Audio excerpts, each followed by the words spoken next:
السلام علیکم دوستوں، 8 جون 2026 کی تازہ ترین خبریں۔ پاکستان سے ایک ایسی خبر سامنے آئی ہے جس نے پورے ملک کو ہلا کر رکھ دیا ہے۔ کوئٹہ کے سول ہاسپٹل میں ڈیوٹی پر موجود ینگ ڈاکٹر مہنور ناصر پر ایسڈ سے حملہ کر دیا گیا۔ دوستوں سوچئے، ایک ڈاکٹر جو روزانہ لوگوں کی جان بچانے کے لیے ہاسپٹل آتی ہے، اسی پر ہاسپٹل کے اندر ایسڈ پھینک دیا جائے۔ رپورٹس کے مطابق ڈاکٹر مہنور ناصر پر اس وقت حملہ ہوا جب وہ اپنی ڈیوٹی انجام دے رہی تھی۔ اس حملے میں وہ شدید زخمی ہوئی اور بعد میں انہیں بہتر علاج کے لیے کراچی منتقل کر دیا گیا۔ اس واقعے نے صرف میڈیکل کمیونٹی نہیں بلکہ پورے ملک کو ہلا کر رکھ دیا ہے۔ حملے کے بعد ڈاکٹرز میں شدید غصہ دیکھنے کو ملا۔ ینگ ڈاکٹرز ایسوسی ایشن نے ہاسپٹل میں سیکیورٹی کے انتظامات پر سوال اٹھائے اور احتجاج اور اسٹرائیک کا اعلان کر دیا۔ ڈاکٹرز کا کہنا ہے کہ اگر ہاسپٹل کے اندر بھی ہیلتھ کیئر ورکرز محفوظ نہیں تو پھر کہیں بھی محفوظ نہیں۔ لیکن اس اندھیرے میں ایک روشن پہلو بھی سامنے آیا۔ جب ایسڈ اٹیک ہوا تو ہاسپٹل کے ملازم عبدالرزاق نے اپنی جان کی پرواہ کیے بغیر فوراً ڈاکٹر کی مدد کی۔ وہ خود بھی زخمی ہوئے لیکن پیچھے نہیں ہٹے۔ آج پورے ملک میں ان کی بہادری کی تعریف کی جا رہی ہے۔ اور اب اس کہانی کا دوسرا اہم پہلو، اسی دوران سپریم کورٹ نے ایسڈ اٹیک کے مجرم کی اپیل کو خارج کر دیا ہے۔ عدالت کے فیصلے سے بہت سے لوگ اس کو ایک پیغام کے طور پر دیکھ رہے ہیں کہ ایسڈ اٹیک کوئی معمولی جرم نہیں ہے بلکہ انسانی زندگی کو تباہ کرنے والا جرم ہے اور اس میں سخت سزا دی جائے گی۔ دوستوں اصل سوال صرف ایک ڈاکٹر کا نہیں، سوال یہ ہے کہ آخر پاکستان میں ایسڈ اٹیک جیسے واقعات کب تک ہوتے رہیں گے؟ کیا صرف مجرم کو سزا دینا کافی ہے یا پھر ایسی سوچ کو بھی ختم کرنا ہوگا جو کسی کی پوری زندگی برباد کرنے کو اپنا حق سمجھتی ہے؟ فی الحال ڈاکٹر مہنور کراچی میں زیر علاج ہیں۔ ڈاکٹرز انصاف کا مطالبہ کر رہے ہیں اور پورے ملک اس انتظار میں ہے کہ اس واقعے کے بعد صرف بیانات نہیں بلکہ ایسے قدم بھی اٹھائے جائیں جو مستقبل میں کسی اور مہنور کو اس درد سے بچا سکیں۔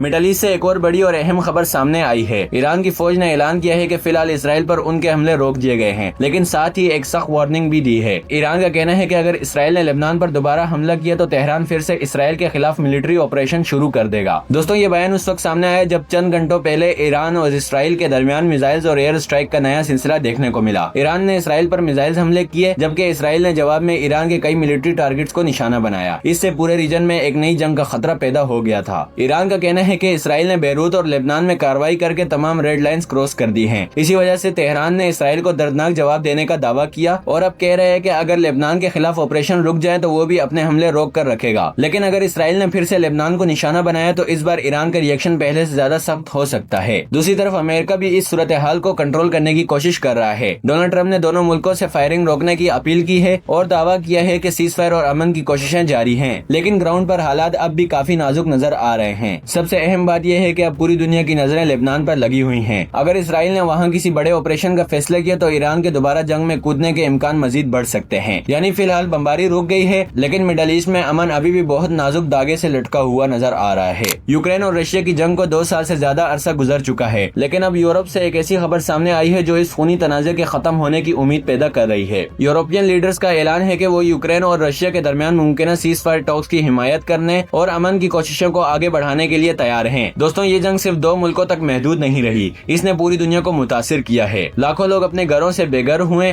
ہزاروں جانیں ضائع ہو گئیں، جبکہ دنیا بھر میں انرجی اور فوڈ پرائسز پر بھی اس جنگ کے اثرات دیکھنے کو ملے۔ اب یورپ کے کئی لیڈرز کا ماننا ہے کہ جنگ کے بجائے گفتگو کا راستہ اختیار کرنا ضروری ہو چکا ہے، اس لیے ڈپلومیٹک لیول پر نئی کوششوں کا آغاز کیا جا رہا ہے تاکہ ماسکو اور کیف کو ایک بار پھر بات چیت کی میز پر لایا جا سکے۔ لیکن دوستوں اصل سوال یہ کہ کیا واقعی امن اتنا قریب ہے؟ حقیقت یہ ہے کہ دونوں ملکوں کے درمیان اعتماد کا بحران اب بھی بہت گہرا ہے۔ یوکرین اپنی سرزمین اور خود مختاری پر کسی قسم کا سمجھوتا کرنے کے لیے تیار نظر نہیں آتا، جبکہ رشیا بھی اپنی پوزیشن سے پیچھے ہٹنے کا آثار نہیں دکھا رہا۔ یہی وجہ ہے کہ بہت سے تجزیہ نگار اس بات پر متفق ہیں کہ سیز فائر تک پہنچنا آسان نہیں ہوگا، لیکن اس کے باوجود یورپ کی طرف سے امن ٹاکس کی حمایت ایک اہم ڈیولپمنٹ سمجھی جا رہی ہے۔ دوستوں ہر جنگ کا انجام آخر کار گفتگو ہی ہوتا ہے۔ سوال صرف اتنا ہے کہ یہ گفتگو آج ہوتی ہے یا پھر مزید ہزاروں جانوں کے نقصان کے بعد۔ فی الحال پوری دنیا کی نظریں یورپ کی ان کوششوں پر لگی ہوئی ہیں۔ اگر یہ ڈپلومیٹک ایفرٹس کامیاب ہو جاتی ہیں تو یہ نہ صرف یوکرین اور رشیا کے لیے بلکہ پوری دنیا کے لیے ایک بڑی خوشخبری ثابت ہو سکتی ہے۔ اب دیکھنا یہ ہے کہ کیا ماسکو اور کیو امن کی نئی کوشش کو قبول کرتے ہیں یا پھر جنگ کا یہ سلسلہ مزید لمبا ہوتا چلا جائے گا۔